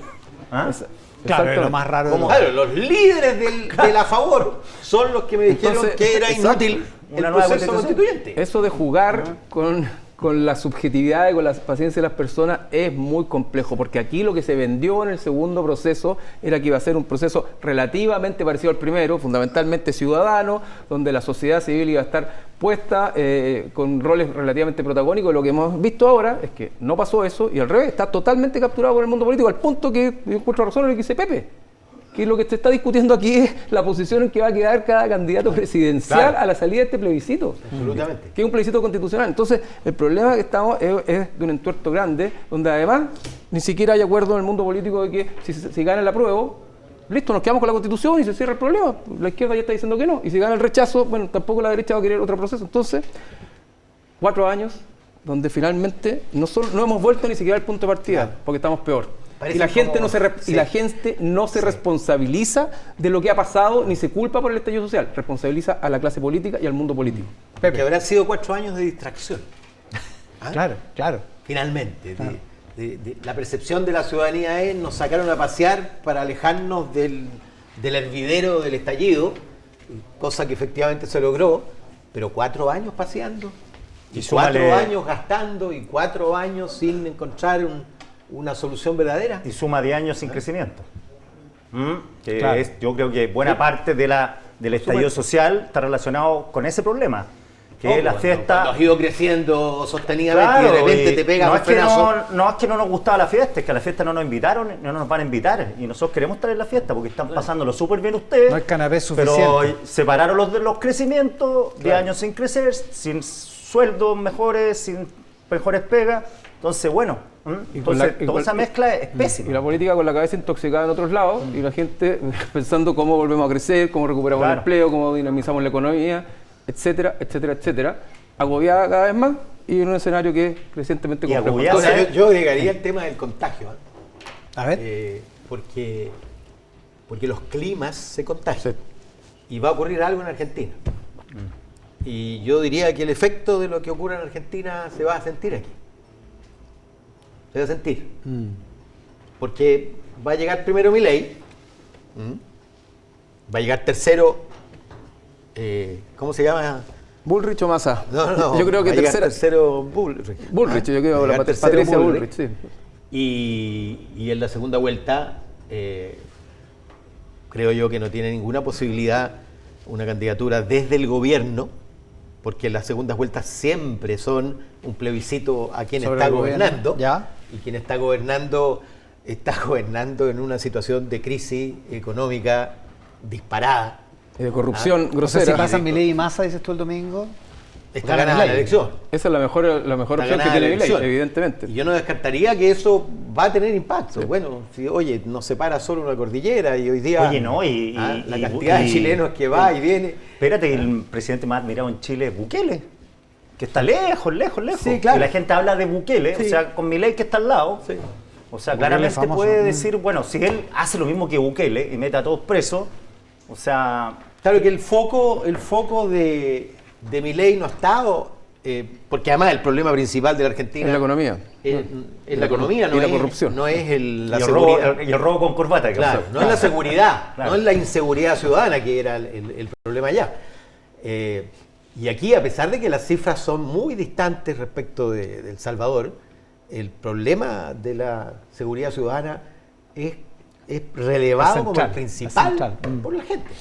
Ya veremos cómo sigue ese debate, cómo sigue la política y qué es lo que pasa de aquí a diciembre. Ya, como decía Luis Silva, pero parece que lo dijo fuera del aire. No, lo dijo al aire. Que se termina, probablemente se termina esta semana. El texto. Él cree que lo dan vuelta. No solo cree que lo dan vuelta, cree que el texto va a estar listo esta semana. Sí, y que por lo tanto la definición... Que dan vuelta lo que quieren dar vuelta. Los republicanos no quieren ir a comisión mixta. Sí, van a ir pero igual, pero tienen media acordada. Sí, porque anunció que iban a votar pero el plan original era no ir a comisión mixta. Pero van a ir, la tienen media acordada con Chile Vamos. Ya, eso. Pepe Out, Cristian Valdivieso, Quique Mujica, muchas gracias por compartir esta parte de la mañana de domingo con nosotros. Gracias a ustedes. Buenos días, buenas tardes ya en rigor. Nos vamos a la pausa y al regreso del presidente del Partido Comunista, Lautaro Carmona, para el análisis de la actualidad y de la política aquí en Mesa Central. La pausa y volvemos. Hay un gran compromiso detrás de cada logro, hay un gran equipo. De eso se trata una red que te apoya y no para. WOM, nadie te da más. Lo prometido acá en Mesa Central por la pantalla del 13 en todas nuestras plataformas, en simultáneo con Tele 13 Radio, el presidente del Partido Comunista, Lautaro Carmona, acá en el estudio de Canal 13. Lautaro, muchísimas gracias por la gentileza de estar acá. Buenos días. Muy buenos días y muchas gracias por la invitación. Buenas tardes, en rigor, si son más de las 12. Sí, pero disculpe. buen día domingo. Oiga, a ver, partamos, no hemos hablado en todo el programa de lo que está pasando en Medio Oriente. El Partido Comunista hizo una declaración, le quiero preguntar por eso, pero primero, ¿cómo ha visto lo que está pasando en estos días, estas últimas horas, el conflicto que se desató el fin de semana pasado? Lo he visto con un sentido de conmoción muy grande. Yo creo que asistimos a una suerte de novela, si es que no fuera verdad, porque todos los medios de comunicación tienen la posibilidad, la tecnología de ir transmitiendo simultáneamente lo que es el avance hacia el exterminio de un pueblo. De verdad es impresentable. Todas las explicaciones que tenga, la provocación de Hamás, lo que sea, pero no se puede presentar ante la humanidad que es justificable terminar con o exterminar al pueblo palestino. No es lo que dice el gobierno de Israel, que quiere exterminar a Hamás, terminar con Hamás, sí, no con el pueblo está palestino. Está haciendo todo para que sea parte, el costo lo pague el pueblo palestino. Y de esto estamos desde el año 48, el siglo pasado, pendientes con que se implementen los acuerdos que debían haber fundado dos estados que fueran vecinos y que convivieran como convivían antes también, y bueno, mostrar, digamos, racionalidad, humanidad, etcétera. ¿Cómo podemos asistir de nuevo? O sea, uno estudiaba los temas de la Segunda Guerra y decía, esto es imposible, ¿por qué la gente no reaccionaba? ¿Cómo se pudo asistir a ese exterminio? Bueno, hoy día asistimos a otro, y bueno, y avanzan los portaaviones, y avanzan, digamos, los drones, y avanzan. ¿Y dónde está la gente? ¿Dónde está la parte humana de esto? Es decir, una cosa muy tremenda. No, se entiende que hay un riesgo, una gravísima, ya hay una crisis humanitaria importante, pero ¿usted está comparando al gobierno de Israel con lo que hicieron los nazis en la Segunda Guerra? No, yo estoy hablando de temas de conmoción mundial que tienen que ver con exterminio de pueblos, por el solo hecho de tener una connotación como un pueblo con su propia cultura, cosmovisión, con todos los exterminios que han existido en la humanidad. Entonces, no podemos asumir que esto es un tema de civilización, que así se resuelven los problemas, o sea, ¿para qué existen las Naciones Unidas si no pueden haber convivencias que se lleven y se rijan por los temas que sean centralidad, la paz, la convivencia y las soluciones políticas, y no este tipo de justificaciones que se hacen sin ningún pudor a ojos vista de todo? El presidente de Israel habla y dice, y esto es el comienzo y va a ser más duro, y le advertimos que si no salen, o sea, esos plazos que dan para que la gente tenga una movilidad, cuando están todas las carreteras hechas pedazos, es decir, es una burla al sentido común. Convengamos que lo que hizo Hamás el fin de semana pasado fue extremadamente cruel y abyecto, ¿no? No, pero absolutamente. Nosotros no tenemos cero vinculación con explicarnos siquiera el papel que juega Hamás y en cuánto contribuye. Mi tema es que hay aquí un Estado que tiene fuerzas armadas regulares, que tiene control de la situación y que no puede, porque si no, todo lo que se diga jamás habría que decirlo entonces multiplicado por no sé cuánto respecto a el ejército israelí. Se lo pregunto porque usted menciona los acuerdos de que haya dos estados. Jamás no cree en eso, cree más bien en la violencia y en imponer un tipo de Estado islámico. Pero yo estoy hablando del Estado palestino, no de Hamás. Son cosas que estamos claros que son cosas distintas. Por eso llamó la atención que en la declaración que hizo el Partido Comunista respecto de lo acontecido el fin de semana pasado, culparan al gobierno de Netanyahu, pero no condenaran lo que hizo Hamás. No, yo creo que ahí lo que está puesto el acento en lo que es el tema de fondo y el tema de quién se hace responsable de esto, y si no, cómo tú haces una convivencia donde Hamás, que no asiste a los espacios internacionales ni nada parecido, es el responsable cuando hay todas las posibilidades, que quien tiene titularidad de Estado, quien tiene un privilegio incluso de relaciones, quien tiene una posibilidad de tener control sobre el hecho, lo vamos a disminuir, lo vamos a relativizar, y la consecuencia termina siendo que el pueblo palestino sigue sufriendo un acoso, una invasión, una imposibilidad de construir comunidad, de construir familia, de construir nada. Entonces, ese es mi tema de fondo. Sí, lo que pasa es que llama, el acento. Lo que pasa es que llama la atención que en este caso importa el contexto, que fue precisamente nuestra discusión sobre respecto de los 50 años, la discusión del país, digamos, respecto de los 50 años, donde el Partido Comunista y la izquierda en general lo que hizo fue decir no puede justificarse por ningún contexto la violación de los derechos humanos ni el golpe de Estado. Y acá, en el caso de lo que pasa en Israel, importa la historia, importa lo que se hizo antes, importa la política de extrema derecha del gobierno actual de Netanyahu, importa todo eso. No, pero a ver, si alguien quiere, se puede llamar a error, ¿no? Nosotros somos claros y categóricos en nuestra posición por poner en el centro, donde creemos que está el centro, desde el punto de vista de cuestiones más estratégicas y mayores, no relativiza, no significa una mirada licenciosa respecto a la organización y la actuación de Hamás. No, en eso el Partido Comunista tiene una posición que es inequívoca, sobre todo cuando además de por medio hay seres humanos que no están vinculados a la confrontación bélica ni de otro tipo. Entonces, que no se lea, salvo que se quiera intencionar una lectura. O sea, no se puede entender la declaración del Partido Comunista como que ha soslayado lo de Hamás. En absoluto. El Partido Comunista lo condena. Lo ha dicho directamente, sí. ¿Y por qué esa insistencia en el contexto? Es que es contraintuitivo respecto de... Porque ¿importa o no importa el contexto cuando se violan los derechos humanos? Porque lo que está cursando es la reiteración de una política que no es que haya una reacción primera que sorprende, no, es reiterar una política exageradamente de copamiento, de invasión, al final, de destrucción de un pueblo como comunidad. Porque lo que se afecta no son 2, 3 personas que están acosando, buscando, etcétera, sino al pueblo palestino, así de simple. Pero el Estado de Israel no tiene ese problema con todo el pueblo palestino, no tiene ese problema con Cisjordania, lo tiene con Hamás en la Franja de Gaza. Lo tiene en tanto tenga ellos bajo control la imposibilidad que Palestina sea un Estado con la autonomía del caso, con su territorio, etcétera. Ese es el debate de lo contrario, ¿cuál es la expectativa que esto tenga un cierre? Cámbiame la palabra debate por la palabra contexto. Ese es el contexto en el que se da lo de Hamás, es lo que usted acaba de insinuar.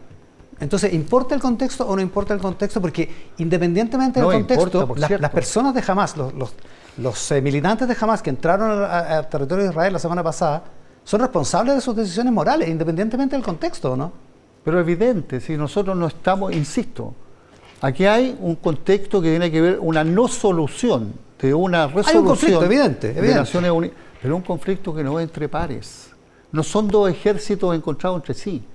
Hay uno que es Estado con todas las potestades que implica un Estado que incluye la defensa y el aparato de defensa, y otro que es un pueblo que está en condiciones de ser sometido, copado, etcétera, regularmente. De por medio, todos los integrismos, todas las postulaciones que además son sostenidas sobre la base de la eliminación de una parte de seres humanos, no está ni ha estado nunca en nuestra mirada, ni en nuestra propuesta, ni en nuestra validación. Para seguir en el tema de derechos humanos y además seguir en el exterior, el presidente está llegando a Beijing, hoy día se va a reunir con Xi Jinping durante los próximos días antes de emprender su regreso sobre el miércoles o jueves, ¿no? ¿El presidente debería hablar de derechos humanos con Xi Jinping? ¿Debería hablar de derechos humanos, del respeto de los derechos humanos de China en China? A ver, yo no soy quien ni menos a través de los medios para indicar qué habla el presidente. Eso es una pregunta que me la hace fácil, digamos, porque francamente no debería meterme en eso ni en un sentido ni en el otro. El presidente sabe y sabrá, y su equipo directo como gabinete, cuáles son los temas y la agenda que va a tratar ahí. Hipotéticamente, si uno hiciera agendas potenciales, deberían tener agenda a todo evento en todas partes, y no con excepciones en alguna parte. En el caso de este viaje, yo creo que el fondo del tema deberá estar concentrado en cómo de un intercambio bilateral con una potencia, en una relación donde Chile tiene realizaciones de marca mayor, por ejemplo en el comercio exterior, avanza a otros planos de la ciencia, de la técnica, de la inteligencia, etcétera, que hagan más integral el intercambio y que se mida con un solo factor: cuánto avanza el desarrollo de nuestro país en esa relación. Y yo creo que los indicadores ante esa medida van a ser muy beneficiosos para Chile, en la perspectiva de conocer que la política china no tiene por propósito una relación con CELAC, toda América Latina y el Caribe, menos Estados Unidos, con cada país, con Chile en particular, que sea sobre la base de aprovechar solo en un beneficio unilateral a favor de, en este caso, de China. Creo que mirar así las cosas, ampliar el intercambio también al plano académico, al plano cultural, al plano de pueblos, es un beneficio de humanidad, porque es asumir que existe, el globo es más grande que el que uno mira desde la casa, y sobre esa base uno puede tener la expectativa que tenga réditos en los avances de la autonomía y la soberanía de desarrollo del país. Y el desarrollo supone el desarrollo de su inteligencia, desarrollo de su infraestructura, de su logística, de su ciencia, etcétera. Y yo siento que ahí pueden haber grandes avances. O sea, el comercio internacional protagonizado por China en relación con Chile es distinto al que protagoniza Estados Unidos, dice usted. Es distinto, por lo menos en las medidas que yo conozco de pequeño feedback. No quiero hacer tesis de 2, 3 conversaciones, ¿no?, que me han tocado estar, digamos, en las posibilidades que yo he estado representando al partido o al parlamento en China, que es la valoración que se tiene de ese comercio en beneficio de la industria nuestra. Industria nuestra que no es, obviamente, en estos tiempos industria de Estado, es industria privada. Y entonces, si hay una valoración, y eso significa no solo ingresos de divisas, no solo mano de obra en el funcionamiento de la industria que prepara esas exportaciones, yo digo, bueno, es un camino que es de beneficio mutuo. Que se ve más beneficioso. Oiga, volvamos a nuestro país y en particular al proceso constituyente. Leí una entrevista que le dio a Emol este fin de semana. Parece que no le gusta lo que está pasando con el texto constitucional. Exactamente, no me gusta, pero sin embargo, como político tengo obligaciones.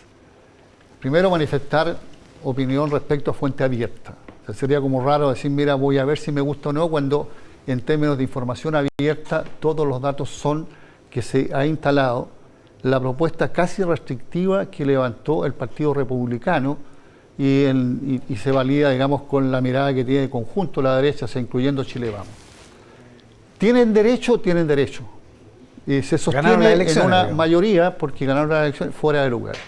Tenemos nosotros un juicio autocrítico de cuál fue la correlación que surgió de ahí a propósito de la conducta que tuvimos la contraparte, nosotros, los aliados nuestros, fuera de lugar. Ese no es mi debate.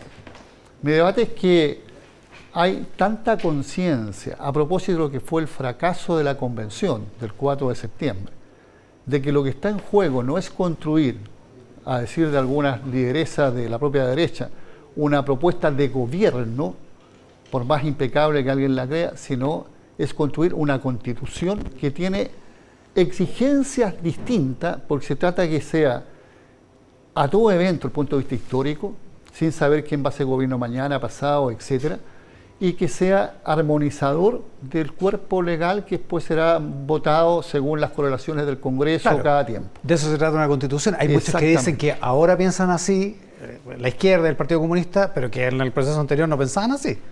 A ver, yo puedo hablar del Partido Comunista si no pensaba así o no. El Partido Comunista tuvo, y las ubican muchas cosas, incluyendo el propio proyecto, tenía 6 convencionales de 155. 6.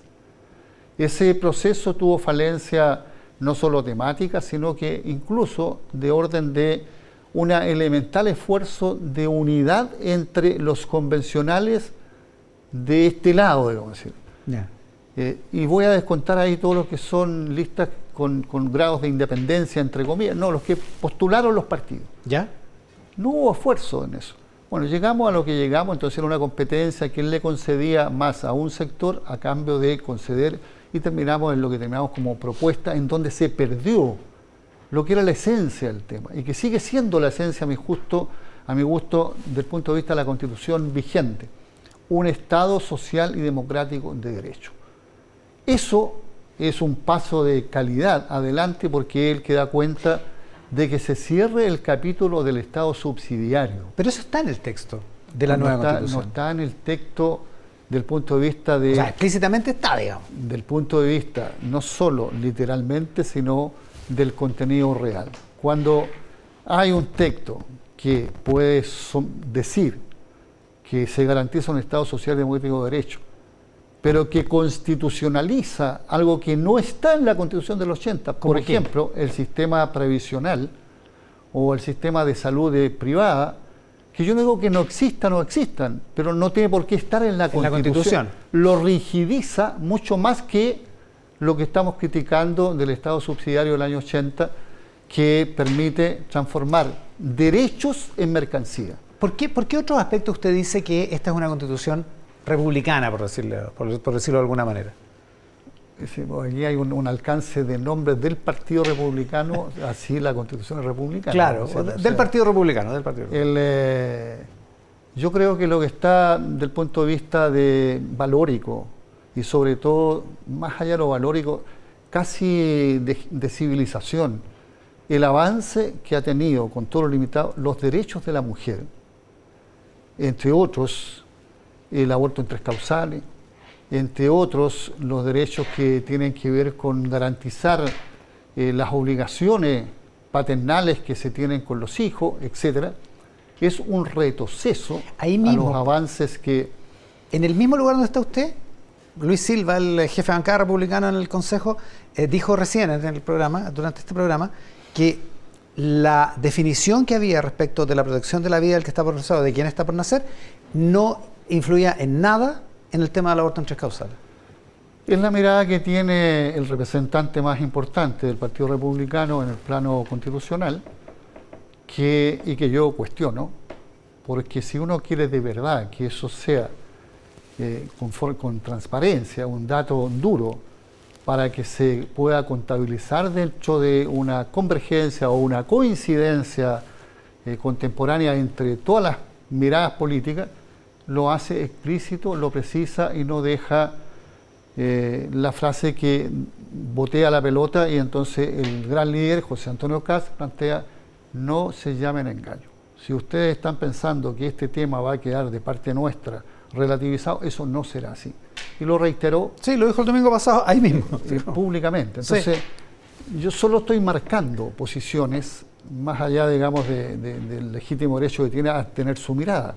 ¿Por qué entonces, si eso es así, por qué entonces los expertos oficialistas, incluyendo el representante del Partido Comunista en el comité de expertos, no quiso dar el voto para para la proposición de Chile Vamos de volver a la redacción que está en la actual Constitución, que permitió, de hecho, la ley de aborto en 3 causales?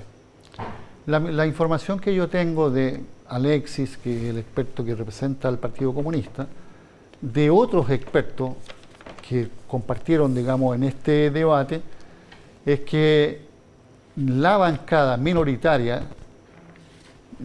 tanto en los consejeros, la bancada o la coordinación en expertos, que somos, se supone, una propensión de igualdad de condiciones, hubo siempre una voluntad de construir incluso mejores redacciones, hasta en las propuestas que tenía, o en algunas propuestas que postulaba la derecha. Y quienes no dieron la posibilidad de que eso cuajara como un acuerdo fue la contraparte. Ya, pero esto pasó así, esto es un hecho, no una opinión. Había una moción, una observación para reponer el texto de la actual Constitución y el oficialismo no dio los votos. No tengo una información que me dé coherencia para poder precisar, digamos, esa afirmación que tú haces. La información que yo tengo de Alexis directamente y de los demás expertos más cercanos a nuestro sector, es que los acuerdos no se construyeron por que hubo una falta de disposición. De disposición de la derecha. Ahora, de parte de la derecha. Ya, usted dice, yo como político tengo obligación, en fin, pero el texto va a estar, el texto definitivo, decía Luis Silva que probablemente va a estar a fines de esta semana que viene. O sea, ya llegó la hora de las definiciones, digamos. así como están las cosas, no van a cambiar mucho y probablemente el Partido Comunista va a ir por el en contra, ¿no? A ver, lo primero, para ser respetuoso de nuestro fair play, que lo hacemos por opción por lo demás, vamos a tomar posición a lo menos los 10 partidos que somos parte del gobierno juntos. Ya. Ninguno le va a dar ventaja a otro respecto a que después se interprete quién marca qué posición se tenga. Yo sé que hay un interés exagerado de algunos sectores políticos por poner al Partido Comunista en una posición distinta al resto. Y no es como si ese fuera el interés, yo tengo el contrainterés, voy a hacer todo para demostrarle que sin que me altere en absoluto, la posición será común. Oiga, Lo segundo, y esto es muy importante, la posición nuestra va a tener, la nuestra común, colectiva, va a tener origen en un planteo que hagan los que trabajaron directamente, consejeras, consejeros, expertas y expertos, en una síntesis que ellos mismos construyan. Y eso no es menor porque son los que vivieron la experiencia, a los que no les pueden decir, mira, esto pudo haber sido distinto si ustedes hubieran tenido tal o cual conducta. Ellos son capaces de mostrar, testimoniar una posición porque nos parece de suma importancia lo que está en discusión en un intento tan importante de proceso constitucional. Lautaro, nos queda un minuto. El Partido Comunista, la bancada en la Cámara, el comité en senadores, se manifestó contrario a una parte del veto de la ley de usurpaciones, del veto del gobierno. ¿El Partido Comunista va a votar en contra de esa parte que no le gusta? El Partido Comunista, aquí se hizo una marca al corazón del proyecto. O sea, sí, proyecto, se puso el mercurio. Bueno, dicen que uno puede encontrar, digamos, alguna especie viva que tenga más de un corazón. Para nosotros el corazón es la autotutela y en eso tenemos coincidencia 1000. Total con el gobierno. Absolutamente con el gobierno. En lo otro es parte del diálogo que en forma respetuosa, pero con códigos de metros cuadrados propios, tienen las partes en un diálogo que siempre se hace a nivel parlamentario, y entonces ya es un tema que nuestra bancada, incluyendo la y el senador, van a hacer, digamos, en el intercambio de estas horas con el Ministerio del Interior. Ya, o sea, no está decidido. El Eso voto en ese aspecto no está decidido. Hay una posición expresada, incluso en una declaración, acerca de que no se puede tener una política de castigo penal, de prohibición de cárcel, en definitiva, plana, respecto a que la alteración, la usurpación, para decirlo de otra forma, no es plana. O sea, hay distintas expresiones de gravedad en una situación como esa que debe contemplar, de lo contrario van a ocurrir una usurpación muy extraña. Va a tener que usurpar terreno para construir cárceles, para meter tanta gente adentro de esas cárceles, porque van a cometer tantas alteraciones a la ley. Lautaro Carmona, presidente del Partido Comunista, esta mañana en Mesa Central. Lautaro, muchísimas gracias por la gentileza. Muchas gracias a ti, Iván. La última pausa en Mesa Central. Volvemos de inmediato acá en el 13. Está presentando Mesa Central. También hacemos Mesa Central acá en el 13, en todas nuestras plataformas, en simultáneo con Tele 13 Radio. En Toyota, el camino a la carbono neutralidad no se detiene. Es por eso que Toyota hace más de 20 años, junto con sus autos eléctricos, híbridos, autorrecargables, son parte de la solución y ya han acelerado el cambio, disminuyendo miles de toneladas de dióxido de carbono y ahorrando millones de litros de combustible. Toyota, don't stop. El camino a la carbono neutralidad no se detiene. Cerramos esta edición de Mesa Central que hicimos acá en el 13 y en todas nuestras plataformas. Terminamos, después del cerrado, viene Cristian Pino con la edición de Tele 13 tarde en esta jornada de domingo. Que tengan un estupendo resto de domingo. Muchas gracias por estar ahí.